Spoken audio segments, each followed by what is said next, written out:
Thanks everyone for attending this afternoon after lunch, and thanks Matt for that intro. So we are going to be talking today, of course, about enhancing your incident response metrics, things that matter to leadership, or as I like to call it, help my CISO is visually bored when I present our metrics. This title is kind of tongue in cheek. I actually submitted this talk kind of last minute because I saw my CISO looking at his cell phone during a presentation that we were giving. And I was like, oh, he's obviously bored and we're totally losing him. And this is not what we want to do when we have C-level executives attending a presentation. So who am I? My name is Merisa Lee. I've been in security, or I've been in tech for over 26 years, and specifically in security for 14 years. I have also been an incident response engineer, people manager, technical program manager, and I've commanded major incidents at Amazon, Meta, Cisco, Meraki, DoorDash, and Uber. I also have managed people teams in incident response at Dell, Meta, and Cisco, Meraki. Oh, and I do have a LinkedIn here, but I do have a QR code at the very end for people who wanted to scan a QR code instead of trying to remember to type in my contact info. So a quick bit of housekeeping. I just want to go over that.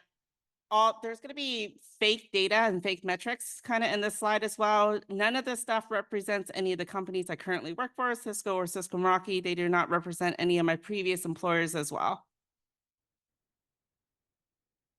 Moving into incident response and metrics and why it all matters.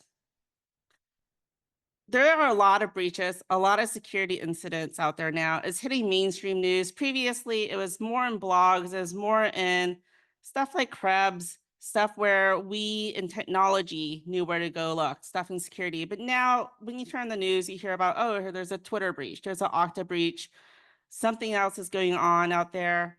Looking even at the statistics for this year, we're not even at the first full 6 months yet, and we've already had 31 major significant cyber incidents that have been reported. And these are just the ones that are publicly reported and announced. So there are probably dozens more out there that we don't know about. When you're thinking about metrics, it comes back to, it's not a matter of when you have or if you have an incident, but when you have an incident.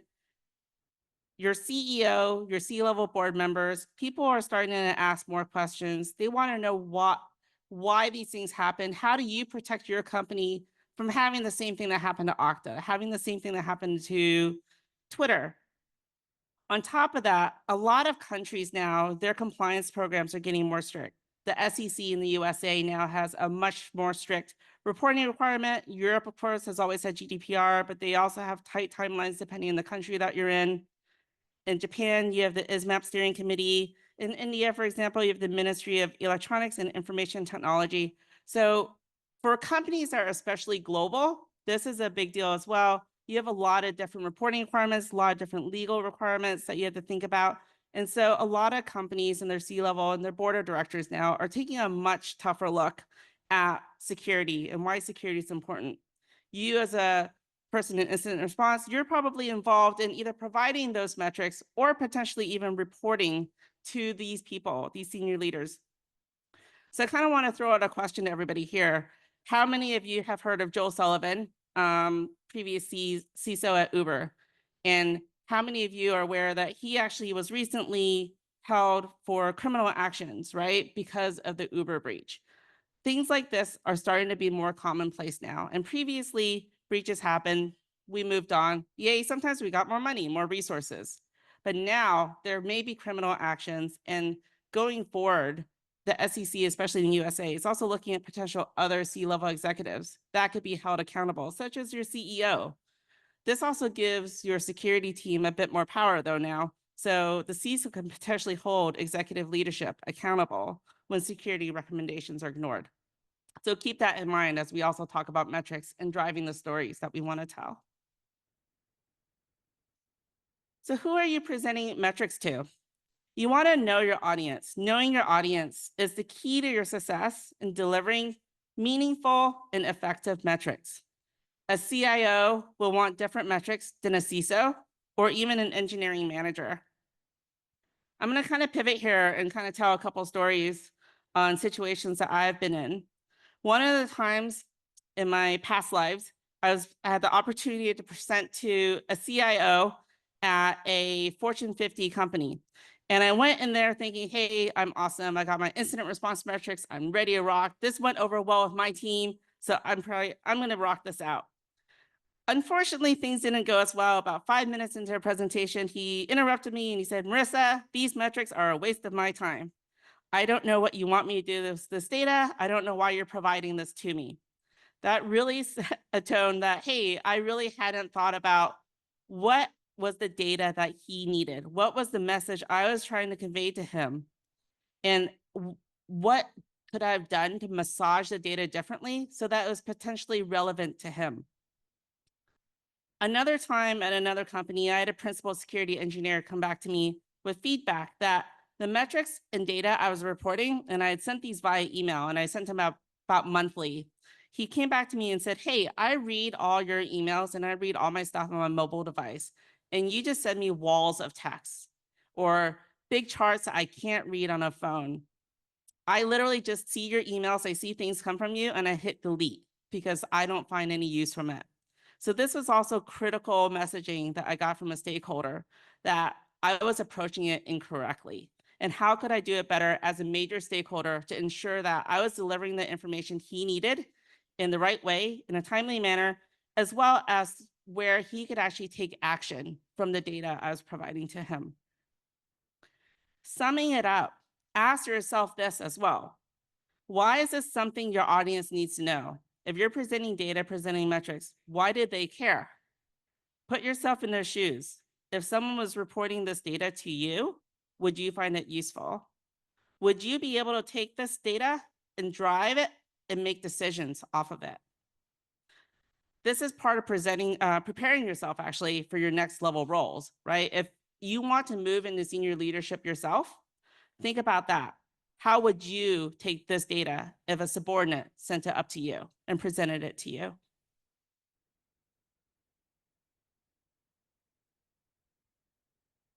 We're going to pivot a little bit here to choosing the right data, since we've talked about providing the right type of data and targeting your audience properly. Choosing the right data here then is critical. You want to select the data that's impactful to your audience. What are you looking for? What are you asking from them, the audience? You aren't there just to publish positive data. There has to be some sort of statistics or metrics that reflect a problem that you want to have solved. This is the problem that you need to present to them while you have their attention, and their attention is short. C-level especially, they're moving from problem to problem, and you have a finite amount of time that you have their attention. If you're just presenting positive data, executive leadership will be questioning the value of your presentation and data because they are there to help solve problems and you're not presenting the right data to them. So going through this list a bit here, I've highlighted some things and they may or may not be relevant to your programs, but kind of as a key way to success as you're thinking through how to choose the right data. You want to make sure that metrics you choose are relevant, measurable, and they have an action that you want to drive from them. You want to avoid common pitfalls, such as data overload, where you just, in my case, overloading my people with just too much walls of text, too much data, or vanity metrics, where you just say, hey, everything looks great. We're in a field of roses and there's nothing wrong. You also want to identify the key type of data. So depending on your audience, things may change. A lot of us are probably used to standard incident response metrics, time to acknowledge, time to respond, time to engage, things like that as well. However, are we also presenting things on program maturity? What is our level of maturity in our program? How are we responding? How are we handling these different metrics? Can we improve? Are there gaps? We also want to think about metrics with goals. Everywhere I've worked at, we've had OKRs, objectives, and key results. Hopefully your OKRs also roll up into your organization OKRs as well as your company OKRs, where it really helps C-level and higher level executives is if your metrics align with the business goals and helps drive that entire story. You want to ensure that your metrics tie back in and is relevant. This is how you make it relevant to your audience. Mapping things to standards are another thing. So benchmarks and standards, You have things like NIST, CIS benchmark, CMM for the cloud. You also have all your compliance requirements. You have GDPR, you have SOC 2 for compliance, PCI for compliance. Being able to map your metrics back to standards really helps tell a story. A lot of companies also use compliance to help drive business, right? If you have SOC 2, if you have ISO, if you have PCI, this is a lot of times what the business is looking for to help drive business to you. If you can tie your security metrics to this as well, it helps drive a story. Moving forward to number 5 here, we have quantitative versus qualitative. So as you move towards higher levels of leadership, you'll find that you're balancing the hard technical numbers with more contextual insights, more stories, more testimonials. You want to make sure that you're framing a story versus just plastering a ton of numbers. And we'll kind of go into mock-ups a little bit later of some examples of this as well. And lastly, data visualization techniques. Choosing the right charts, choosing the right types of graphs, bar graph, line graph. You want to make sure these are chosen for clarity and impact, as well as making sure that you have colors and trends to highlight key points in your graph. So you don't want to distract your audience to the point where they're trying to decipher your chart while you're up there trying to speak to them. After you've chosen all the right data, this is probably hours and hours of work. I want to tell you, don't be afraid to just throw it all away. And when I say throw it all away, what I really mean is you want to continue to do continuous data review. You want to regularly update and review your metrics and ensure that they're still relevant for your audience. You want, within IR, for example, we have to adapt, right? So your attacker will pivot, they'll change TTPs, they'll change the way they're attacking. Metrics should really be approached the same way. Are you adapting your metrics for your audience? Things change, your objectives change, your priorities change. C-level may one quarter be asking you to do something, another quarter asking you to do something else. Make sure your metrics are also pivoting and changing with what your audience is expecting from you. Ask if the data and metrics you're presenting is what your audience actually wants to see.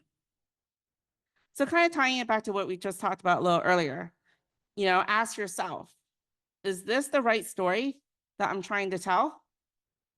Are there metrics that are related to the current goals that we're driving towards as an entire company? Have we achieved the level of success? If we have achieved success, does it still make sense for you to present these metrics? You're doing good, it's green. Should we not then pivot and highlight things that are yellow and red because we have that limited amount of time for executive leadership eyes? And we want to make sure that they're focused on things that they can actually help us improve and maybe unblock us. And lastly, when you ask for feedback, take that feedback. You want to make sure you edit to amplify. You want to make sure you review, remove things that are distracting from the main story that you're trying to tell. One more thing before we move to the next section is I threw this in here last minute about an hour and a half ago based on a conversation I was having with a coworker. And she was saying, hey, this is a great example of something where people follow a trend and that trend may be completely idiotic. So sometimes people, for example, will use MITRE ATT&CK as their quote unquote, let's just do everything and make sure we have coverage under MITRE ATT&CK. As you can see from Jen's response here, this was not designed this way. This is not how it worked, right? And you shouldn't base necessarily your detection engineering program around how much MITRE ATT&CK coverage do we have? Yes, MITRE ATT&CK is a great framework. It's not a prescriptive checklist though, right? You're not doing PCI compliance. You're not doing SOC 2 compliance here. Your metrics should not also be this as well. It is a snapshot in this particular case on how you can make better risk-based decisions. And so ask yourself this as well. Maybe your leader does say, hey, I want to see MITRE ATT&CK coverage as a metric. Ask yourself, is this the right data I should be showing to him? Is there better data I can show to him? And if there's better data, can I actually explain it to him in a way he can understand why this other method is better than what he's coming to me with? So we're going to go ahead and kind of talk about the mapping to standard part that I referenced earlier in that funnel. So one of the common things that I use, and this may or may not work for everyone, but this is something that I found has succeeded pretty well in the companies I've worked at, is the CMMI model. So this is the capability maturity model integration, CMMI. There are 3 levels of capability and 5 levels of maturity. So within capability, you have 0 through 3. 0 is incomplete, inconsistent performance. You're kind of figuring out things as they go. Level 1 capability is you've got initial level of capability, the phase where organizations start to address performance issues, specific areas, but you don't really have complete sets of practices in place. Level 2, your managed processes are starting to show, and there's a full set of practices in place. Level 3, you're defined. There's a focus on achieving the project and organizational performance objectives, and there are clear organizational standards in place to address projects in that practice area. This is an area in IR that we don't normally touch as much, but I just wanted to go over it in case you were curious. For the most part, we tackle the maturity level, right? So with the maturity level, we have levels 0 through 5. 0 being non-existent, there are no capabilities. You don't know what IR is probably at that point. This is where you come into a startup. You're maybe the first security engineer, the first leader. Things are scrappy. People are trying to do everything. You don't have any established processes in place.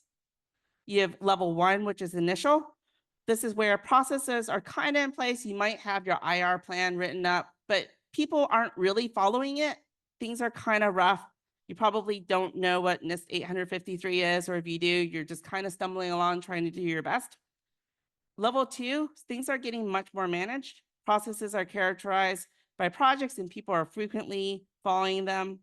3, you're defined, not just your team, but other teams within security, potentially within engineering, are now also familiar with these processes. And then 4 and 5, of course, you're getting much more mature. The entire organization is probably familiar with incident response, security incident response, and people are all proactively reporting and working on things. So why it matters here is that this really helps drive a story. This is something that leadership is really concerned about as well, as your maturity level and security. Again, this is a framework, right? So this is not necessarily what works for every company or every team. And then in the end, it's the process that matters and not the result. You may find different measurement standards or frameworks that match better with your environment or your teams. But this is obviously a great starting point to try out. And I'll kind of go through how this works with the CMMI stuff. So here we have an example of just a couple sections out of CIS. We have level 8 here. We have 1 for detect, 1 for protect, and we have level 17, and I put some dummy numbers in. Again, this is great for probably your team. I will throw out there, this is a lot of work. In my team, I think it took us about a couple hours for each standard just to map out a section. For the entire organization and security and companies I've done it at, I think it's taken a good day, maybe 2 days, for us to go through an entire program, an entire mapping to either NIST or CIS, OWASP, etc. Be in mind, though, that the effort or work that you put in repays you in the end. I do kind of want to go back, though, to the story I told about my principal deleting my emails, right? So you can see here, while the data is good and the data is useful, probably at your level, at the technical level, maybe the IC level, it's obviously not great at a leadership level. Even if I presented this to my boss would be like, I don't know what you want me to do with this data. You want me to read through all this. Why can't you just boil it down so I actually action on something instead of spending hours reading through lines and lines of spreadsheets? So how can we take this and turn it into something that an executive would actually want to see?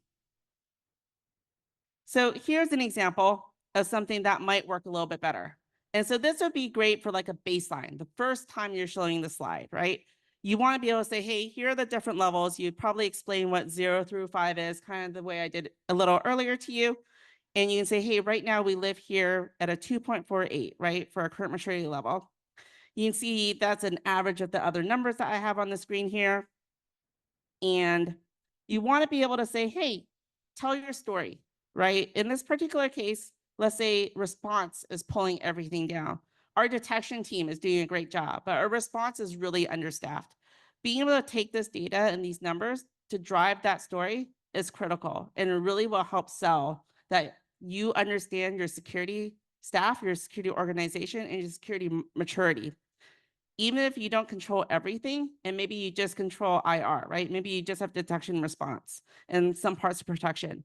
If you're able to measure the parts that you control and add that to your metrics, you can then show month over month, year over year, right?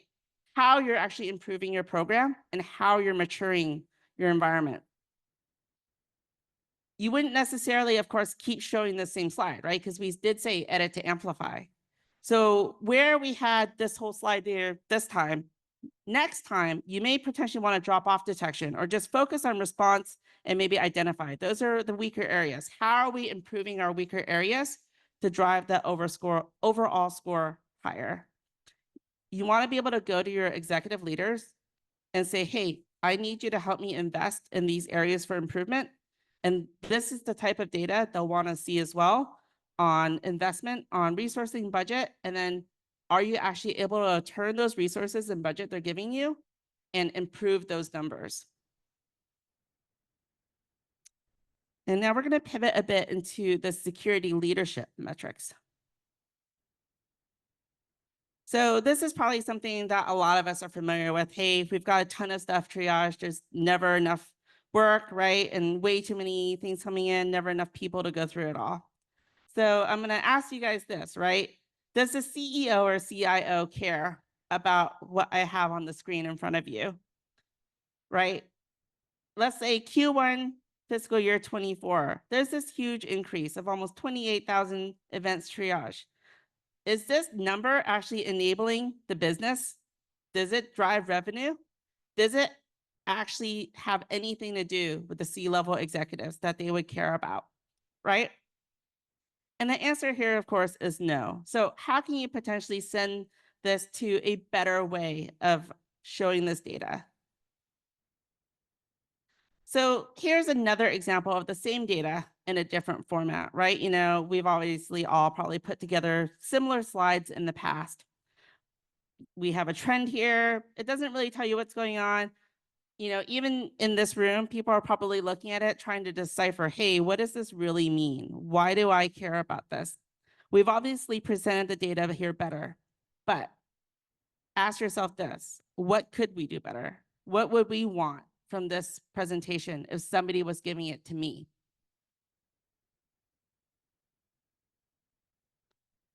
So here is yet another example of that same data, but now we're trying to drive a better story out of it. So we'll say we have a potential incident here, right, where we can now say, hey, we invested in the data, right? We saw we didn't have the visibility, we had the incident, and now we can say, hey, we're focusing on trying to improve that. And we can say, hey, maybe here we had logging infrastructure actually implemented properly, SIM, logging pipeline, and then now that explains that explosion of visibility. And now you can take this and potentially turn it into a different story, right? Now we need to have detection engineers focused on driving this and tuning it down so we're reducing the noise and actually providing the IR SOC teams on the right data that we want to triage and driving it down. So now you can potentially say here, hey, we've actually cleaned up our data. And you can see we're actually getting a lot of investigations coming in.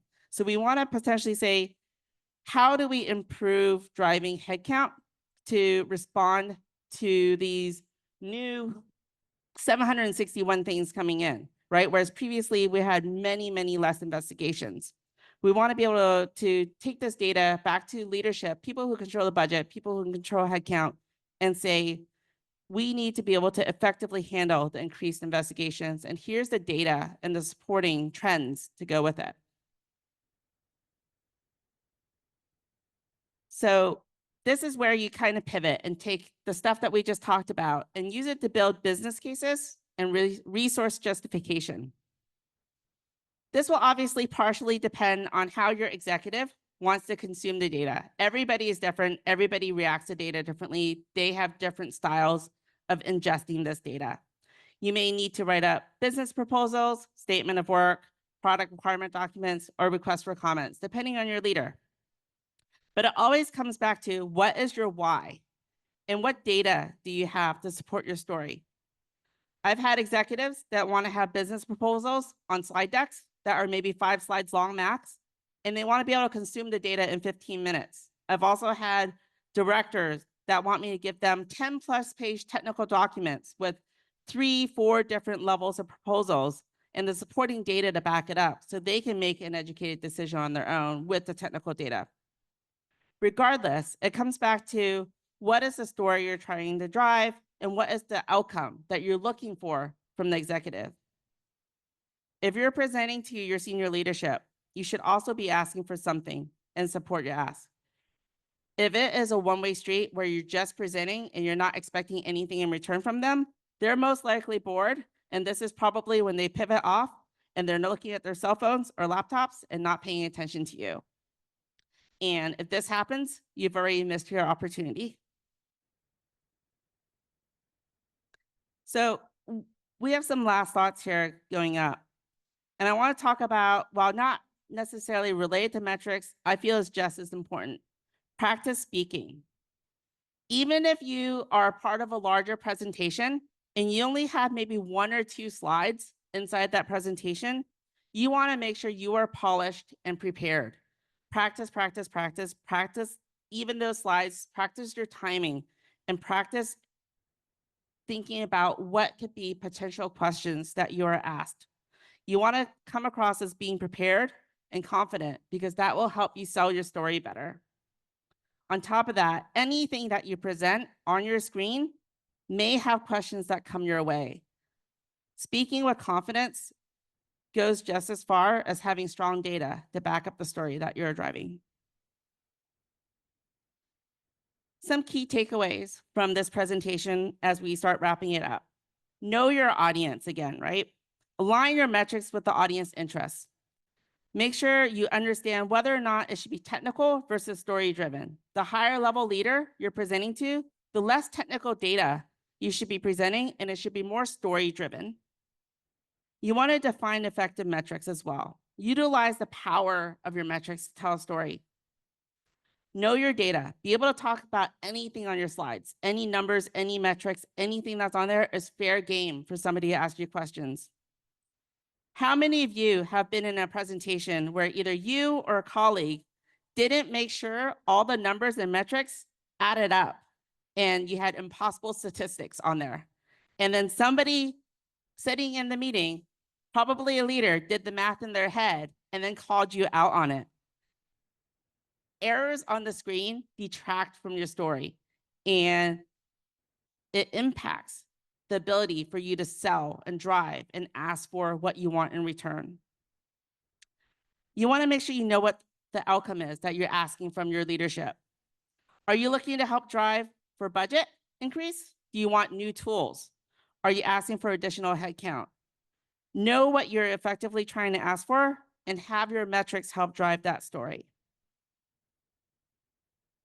Finally, don't be this guy. Ask yourself, are you enabling the business by identifying and solving problems? Or are you just showing pictures of flowers and talking about how great everything is?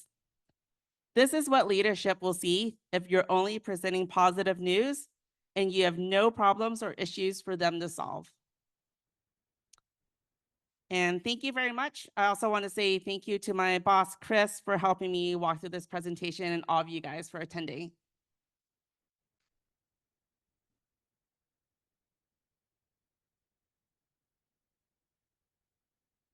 Okay, we have some room for questions. Please use the mics in the middle of the room if you have some questions.